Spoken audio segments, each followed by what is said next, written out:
Hi, everybody. Welcome back.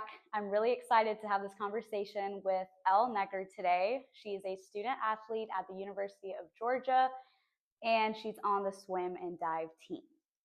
Elle has been showing incredible growth this season, recently posting season best times in both the 200 backstroke and the 200 individual medley, which is a huge accomplishment at the collegiate level.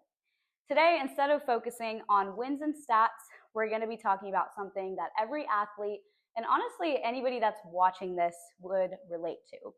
So, the topic is how losing affects one's identity and how we process setbacks. So, Elle, thank you so much for joining us today. And fun fact, I actually used to swim long back though. Like I was probably like 10 years old when I lived in Nebraska. That's where I grew up. And me and my brother like competed at the state level for Nebraska. But it was so fun. Like I love swimming. What was that? What was your event? What'd you do? I don't know. Like I liked freestyle. I liked the butterfly. The really basic ones. I don't know much about the actual techniques. But how are you? Like I would love for you to introduce yourself, like outside of the athlete as well, like outside of the pool. Like I'd like to get to know you. Cool. So I'm Elle. I'm 19. I've been swimming since I was 3 years old, so like 16 years, which is kind of crazy. It's pretty much all I've ever known. I did a few other sports like up until I was about 9, and then it was just swimming from there on. Outside the pool, I love music so much. I was a violinist all through high school, and it's still something I pick up as a hobby. I love animals. I love to write. Just so much outside the pool, but I also like swimming is such a huge part of my identity, obviously. Yeah. Wow, that's awesome. That's like so many different hobbies. Man, you've got all this skill. Love that. So, obviously we're gonna have more of a conversation today, and I want to keep it less of like an interview. Yeah. And mostly, I've been lately thinking a lot about how losses can affect a person's identity, and how that's tied to like success and performance. So, have you ever felt that way? And like, do you want to describe any experiences that you may have had? With setbacks? Mm-hmm. Oh yeah, absolutely. I feel like obviously anyone in any sport has dealt with setbacks, but there's a few moments like in my life that I can kind of like, I guess, highlight on that really stick out to me when I think about setbacks. A lot of them have to do with like my body and like response to swimming and training. I have a hypermobility connective tissue disorder, which honestly in a lot of ways is very beneficial to swimming because you have to be mobile to like move through the water, but it Mm-hmm. also can impact my training and like the way that my joints respond to overuse.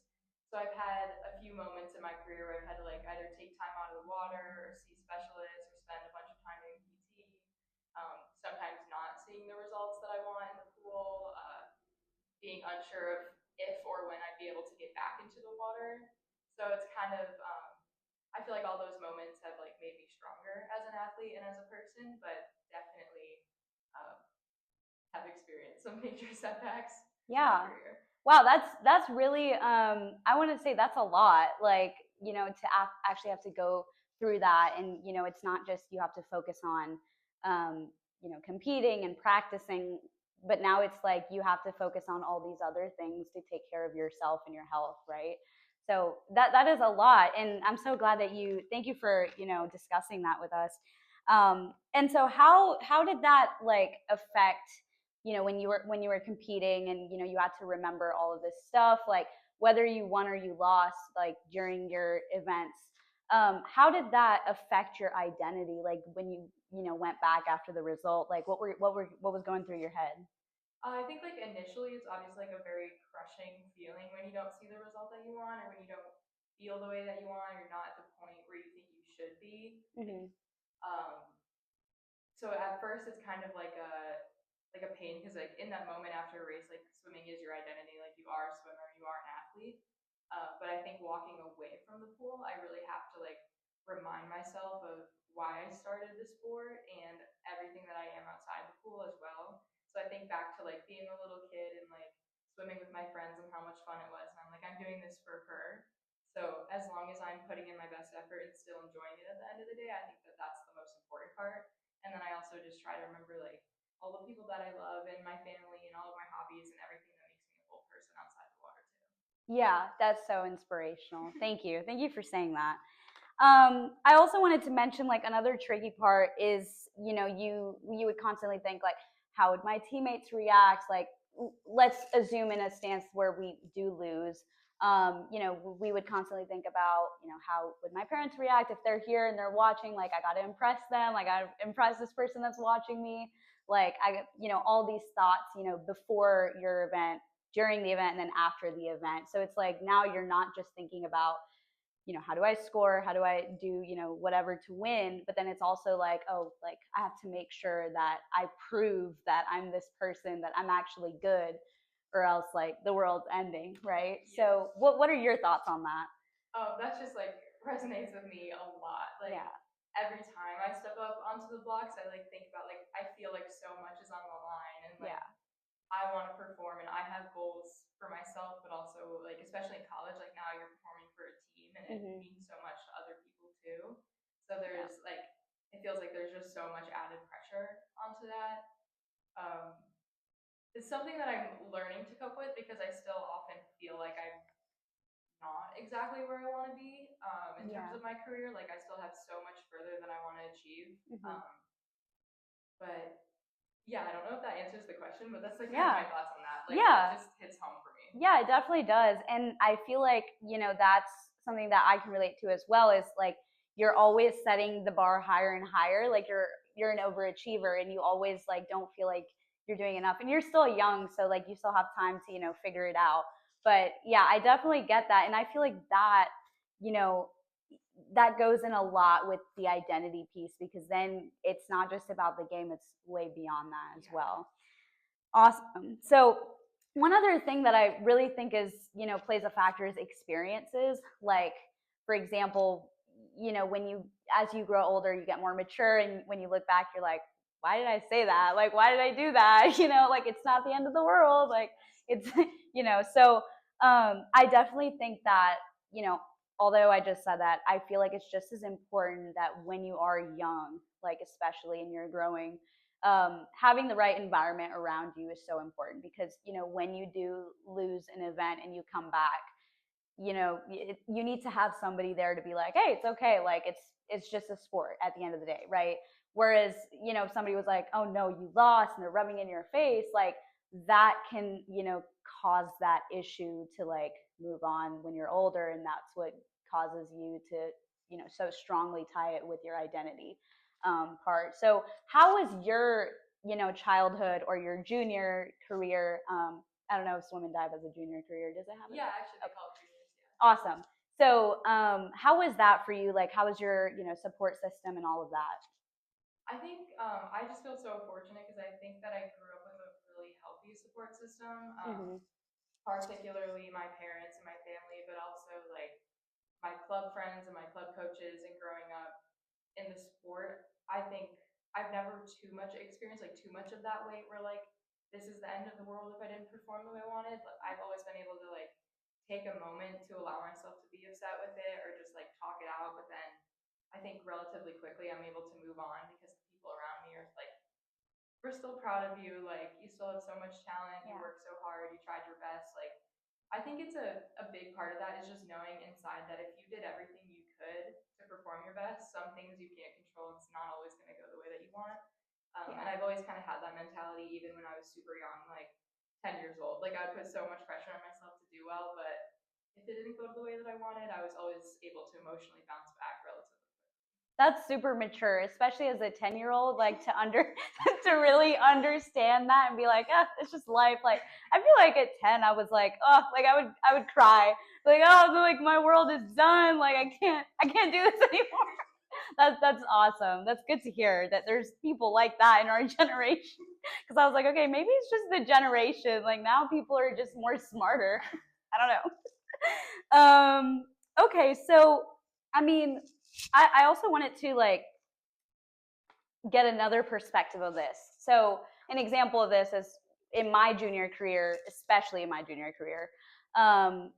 After I lost, like I felt like there was a huge stamp on my forehead that said, "You just lost," or "You're a loser." And so like I would walk out, of the tournament, and I would, walk into a store, I'd go get lunch with my parents or whatever, and I felt like everybody was staring at me because like somehow magically everybody knew that I lost like a random tournament like that they would not know about. So, and that would last for like 2 or 3 days for me. So, obviously, like I said, like experiences matter and you grow. So that, didn't carry on, when I went to play college tennis, like it was different. Like it wasn't 2 or 3 days. It was more like 2 or 3 hours, So did you ever have, those, situations where you felt like, oh my God, like everybody's gonna judge me, like they're gonna think, this, they're gonna think that, just because I lost? Yeah, definitely have had those moments. I think for me, like I can totally relate to like feeling that like stamp on my forehead, especially like on the pool deck after I swam, like getting out of the pool and walking over to my coaches, like I just felt Yeah. like I was like in a negative spotlight. Right. And yeah, I can think of a few times where maybe like I didn't make finals when I absolutely was set up to make finals or place like top three, and I was like, Yeah. that's like embarrassing, and the kind of like feeling humiliated about it almost. Were times when I didn't get a cut time that I had been after for so long. Kind of just feels like, oh, now everyone knows that I didn't make that meet. Yeah. Even my freshman year last year, like to be honest, swimming wise, there was so much that was good about it, but there was so much in the pool that I was really not happy with in terms of my performance, and I just felt like almost every time I got out of the pool after a race, like it just didn't represent the athlete that I am, even though I Mm-hmm. was putting in my best work. Mm-hmm. And it was hard because you feel like you want everyone to know that like you're still giving it your all for the team, and you Yeah. don't, and you still worry what they think, and you Yeah. still worry about like your teammates and your coaches and the parents of your teammates and just kind of everyone, like what they think of you as a member of the team in those moments, and like if you let anyone down, it's definitely something I've dealt with. Yeah, no, that's so real of you to say that, because it's so important to know that you're not alone. That like for myself, as I can relate, and all the other athletes that I've spoken to so far, like piggybacking off of what you said, that you work so hard and you come into the race, and you're like, I have to do this, like because I just work so hard for it, and then sometimes it doesn't show, right? So that I can for sure say a lot, like probably most and all athletes go through that at some point. And it's for somebody who's not an athlete or just an audience or a viewer, they forget about that, and they're like, oh, like she did this, she did that, and they're just like pointing out mistakes where in that moment there's so many other things that are running through your mind. It's not just about swimming. Right? So that's so real for you to say that, and especially that environment that you're built around. It's so hard to get around that moment for a second. It takes a lot of experience to really understand, and it seems like you've been doing that since a young age, so Try. we're all trying. Awesome. So, and I also wanted to say like that, carries over into like, your personal life, right? And, again, coming back to identity, like, when you get back home and you're in like a different space in your brain, and all of a sudden you're a different human to your family and your friends, and all of a sudden like they know that that's not who you are, whether it's how you speak to them or your actions, it's there needs to be some kind of solution to this where there's like, okay, like this is not who I am, like I'm not meaning to say this, like, and your family and your friends need to understand that you're going through something as well. It's not that they're like, oh, like you can't speak to me like this, you're being disrespectful. It's like, I know you're in the space right now, take your time. So what I want to come to right now is, how do you react in these situations, and do you like take time to yourself and go internally, or do you want to talk and go externally to your family and friends? I definitely always am like an external, like verbal person when it comes to like my parents. Like I'll be completely honest and unfiltered with them about how I'm feeling, and the nice thing is like they can be honest back too, like in a positive way, but almost like a we know that's not what you wanted. Like Mm-hmm. I think that validation helps a lot too, because sometimes people will be like, oh, you still did good, or like you still went this time, or just try to put a positive spin on it, which is like nice intentions, but it's kind of like sometimes you just have to be like, that really wasn't a great swim for you, but that doesn't mean like it's the end. Like just kind of acknowledging like your unhappiness or your disappointment is like so validating and takes so much weight off. And I feel like I can really have those conversations with my parents, my coaches as well. Like I had a swim over the invite that I was really like shocked and confused and not happy with. And one of my coaches was like, I know you're better than that, and we're gonna go better than that later in the season. And it's just really nice to hear that. That honesty, and also that it's like giving confidence to me while also being understanding. So yeah, I think that I'm someone that likes to talk things out. It kind of depends on the situation. When it comes to my friends, I kind of like to just brush it off and have fun with them and not speak about it. But with my coaches and parents, I'm pretty open. Yeah, and it's such a good point that you make. Like, it's not just being like, oh, Elle, like, you know, you did great. Like, even when they know that you didn't do great, it's like there's another way of saying it is, you know, oh, like, you didn't do well, but we know who you are, like, you know, and then going from there is different, right? So yeah, that's, I think a lot of, I mean, I hope there's education for, you know, not just the player, but I think it's so important that people like around a player get educated about this as well. Because like the way they act and the words they say can have such a big effect on the player. And, you know, somehow I feel like if there was something that I could do, but like all sports like need like an education like system for the mentors and like other people around the player. Yeah, perfect. So have you ever had to like isolate yourself, or not had to, but like felt like you wanted to isolate yourself like after a race where you were just like, this is too much, like I can't talk to anyone, like I need to be in my feels for a little bit? Absolutely. There's a really specific one that comes to mind. This has happened multiple times, but I remember specifically one race. This was my very last opportunity to get the Olympic trials cut for 2024. And I had been so close. Like my best time was 0.15 off the cut. And I didn't quite hit it, but I had like 3 more meets to go after it. And my last chance to do it, I did not get the cut. And I knew like it was so wholesome in a way, but like so many people were like rooting for me, and like their like family and friends, people surrounding the deck, they were like, this is her time, like she's gonna do it, which was so nice. But I did not. It was not a great swim. So I jumped out of the water and I just like ran into the locker room and oh no, found a corner where no one was around and just kind of let myself breathe for a moment.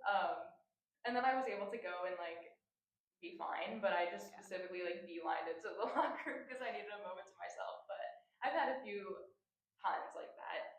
A lot of times it does make me feel better to just go to people and like smile and laugh it out. But when it's really heavy like that, sometimes I need to isolate myself for a moment. Yeah, that's so real. Thank you for sharing that. I don't.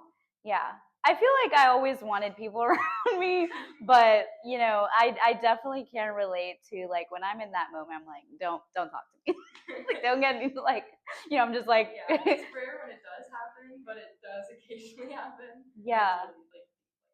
Yeah, I'm sorry that you had to go through that. It's all right now. Like I look back and I'm like, it was a great learning experience. Yeah, it's life. For sure. Yeah.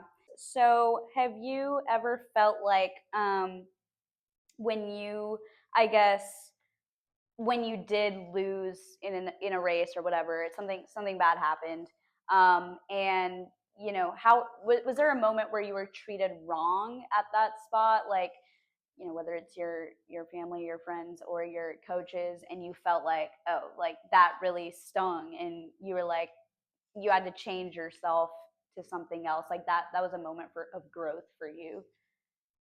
That's such a good question. I can picture that feeling of like that sting and like that kind of like initial like shock or like, what did you just say? Yeah. I know exactly like that feeling. I just can't think of an instance. Yeah, for sure. And I think like there's probably so many instances that happens to every athlete where somebody says something, whether they say it intentionally or unintentionally, but for a second you're like, excuse me, like, did you just say that to me? Like I know, but you don't have to say it to me like that. Like, I'm sorry that you had to go through that, and I'm sorry for every athlete that has to go through that. But thank you for sharing such realistic stories, and putting your heart out there. That really means a lot to me. But we're gonna get into something really fun, which I like. It's my favorite segment. It's called the rapid fire round. Which, are you aware of it? Yes. Okay. I think I've seen online before. Okay, perfect. So I'll try not to make the questions too hard, but they. Indecisive. Me too. Okay, are you ready? Ready. All right. So your favorite stroke or dive? My favorite stroke currently is backstroke. It changes. I do like the backstroke too. Go-to snack after practice? Always chocolate milk. I don't know if that's a snack, but my immediate go-to. I like protein or no protein? Protein are the ones that we have right on deck, so usually I got those. Okay. Stay in or go out? Stay in. I like that. Now that I'm growing up, I'm like, yeah. Like, no, like I can't do all that makeup and like, I mean, I do occasionally, but I'm like, ugh, when I'm out, I'm like, wait, if only. Like going out and like doing stuff is so fun, but as an athlete, like I'm always so tired in the free time that I just want to take the time to myself and rest. That's so real. So real. Dress up or casual? Okay, lately dress up. I like that. I know. I mean, gotta get out of those like athletic clothes like at some point. Favorite Netflix show right now? Stranger Things. Yes, I'm rewatching the whole thing. I'm going to. Like, why not? Yeah. One word to describe yourself. Oh my gosh. I'm very silly. You know what? I like those people. You gotta be silly for life. That's the word that comes to mind. I don't know. I think like I can lock in and be serious when it's time, but like silliness is what keeps me going. So real. Me too. If you could swim anywhere in the world, where would it be? Anywhere outdoors, like honestly, like maybe Australia or something. Ooh, something beautiful, nice. Outside and warm. Yeah, that's a good one. Have you ever like? This is a really probably a stupid question, but like, do you swim in the ocean? Like not really. No, Okay. not for training purposes. Okay. Like, I've been to the ocean a couple times in my life and swam in it, but not like real swimming. Okay, gotcha. Well, thank you, Elle. Again, thank you so much for being here today and for sharing your story. It was so inspirational and so motivating to everybody that's watching and also me. Thank you for having me. This is fun. Thank you. I'm glad. Thank you. And that wraps up today's discussion. Thank you, everybody, for watching. It means a lot to me and to Elle as well. For everybody that's watching, remember that your identity is bigger than just a scoreboard or a number. Catch you next time on Mic'd Up with Amulika. Bye.